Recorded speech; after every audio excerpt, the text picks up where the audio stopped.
வெண்டைக்காய் வச்சு சப்பாத்திக்கு எப்படி சைட் டிஷ் பண்ணுறதுன்னு பார்க்கலாங்க. வெண்டைக்காய் க்ளீன் பண்ணிவிட்டு நடுவில் இந்த மாதிரி கீறி வச்சுக்கோங்க. அதுக்கு 1 ஸ்பூன் மிளகாய் பொடி, 2 ஸ்பூன் கொத்தமல்லி பொடி, 1/2 ஸ்பூன் கரம் மசாலா, 1/2 ஸ்பூன் சோம்பு பொடி, 1/2 ஸ்பூன் அம்ச்சூர் பவுடர், கொஞ்சமாக மஞ்சள் பொடி, உங்களுக்கு எவ்வளோ தேவையோ அந்தளவு உப்பு சேர்த்துக்கோங்க. கொஞ்சமாக பெருங்காய் பொடி போட்டு 1/2 கப் தயிரும் சேர்த்து நல்லா மிக்ஸ் பண்ணி விடுங்க. மிக்ஸ் பண்ணி விட்டுட்டு கீறி வச்ச இந்த வெண்டைக்காயில் இந்த மசாலாவை தடவிக்கலாம்.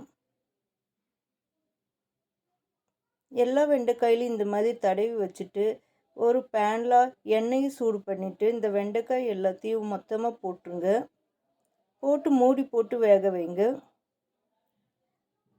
2 பக்கமும் திருப்பி விட்டு வேக வச்சு எடுத்திங்கன்னா சப்பாத்திக்கு சைட் டிஷ்ஷாக சூப்பராக இருக்கும். ட்ரை பண்ணி பாருங்கள். தேங்க்யூ.